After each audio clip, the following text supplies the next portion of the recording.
How long you have stayed Okay. abroad? I stay here in Singapore for 15 years now. Wow. So next is, what is the purpose of your stay abroad? My purpose, okay, new adventure, new new life to live, Mm-hmm. uh, career advancement, experience, Mm-hmm. safety, better school for my children, better health care, and can save more money and can gain more. Okay. And next question pa is, what were your most unforgettable experiences there? List about three. And how will you describe them, good or bad? Uh, I would say good and bad because first is a culture advancement. Mm-hmm. It's way different from what we grew up with in the Philippines because Singapore is way too advanced. And cultural advancement meaning is like there's a lot of things that you can't do here compared to Philippines. You can't buy any bubble gum or chewing gum in Singapore. There's no way they're selling any bubble gum in Singapore. So yeah, you can't spit anywhere. It's against their culture. Mm-hmm. You can't even fight. You can only you can only curse them and talk to them, but don't even touch them. So that's a cultural advancement. Language barrier is because they're using Singapore English, not like Philippines, we are using American English. But here in Singapore, we are using Singlish. Meaning is that English and Chinese. So it's like when I talk to you in this manner, this is American English. But Singapore English is like, no lah, I tell you already, you cannot go there leh. If you go there lah, it's very difficult for me lor. That is a Singapore English. So it's completely different. So if you don't understand the Singlish, it's really difficult for you to understand them.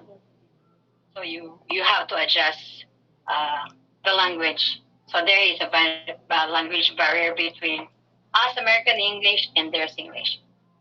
So third thing is being alienated. It's because before they only accepted Philippine women in Singapore as a domestic helper. So it's really difficult to adjust. It's because I'm a female and I'm a woman. When I first came here, they all thought that all Filipino women is a domestic helper. So there is a feeling that, you know, difficult, that you have to win their trust. So I mean, for me, it's bad and a good thing. Because it's a good thing is that I have to prove myself, and I did. So it makes me who I am now. Yeah, that's that's the three things. So there's a lot differences, Antino. So the next question is, how would you compare the Philippines to the countries you've stayed in terms of population, job opportunities, social equalities, and delivery of basic services like healthcare and transportation? Okay, Singapore population we only have 6 million. We only have 6 million population. That includes the uh, local, local and residents, which is permanent residents, which I am right now. I'm a permanent resident, and also includes a long-term visit pass, which is relative of our residents here. So we are a total of 6 million in population in Singapore. So I would say the big difference between Singapore and Philippines is that Singapore is better advanced, is a very advanced country when it comes to infrastructure, quality education, transportation, stuff like that. So there's a lot of things that it's way too different from Singapore and Philippines. Education, uh, Singapore may be the smallest country in the Southeast Asia, but uh, it has emerged in one of the best places to live in Asia with a very high quality of light measurement. Yeah, and Singapore has been ranked as a top city in Asia. in terms of quality of living.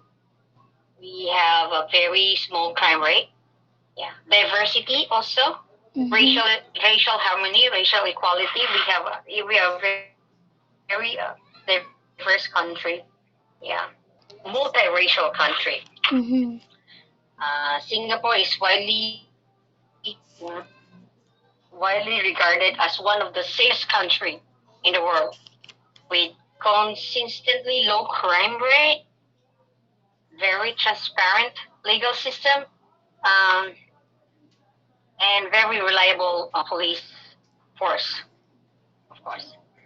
In general, uh, developing nations tend to offer their citizens in a higher quality of education rather than at least developed. So we have a very good quality of education here in Singapore.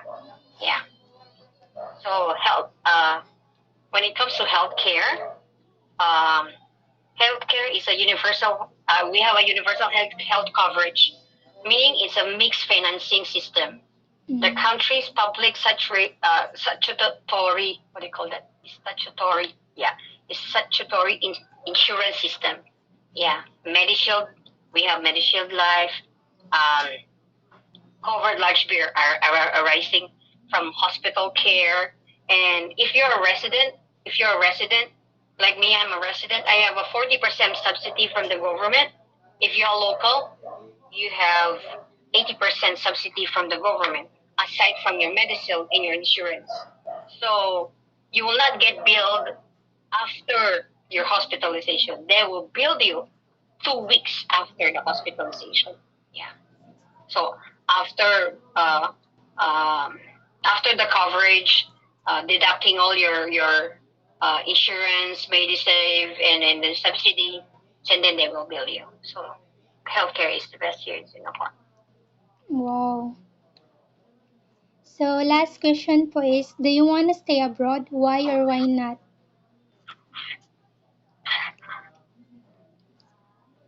Oh yes, definitely.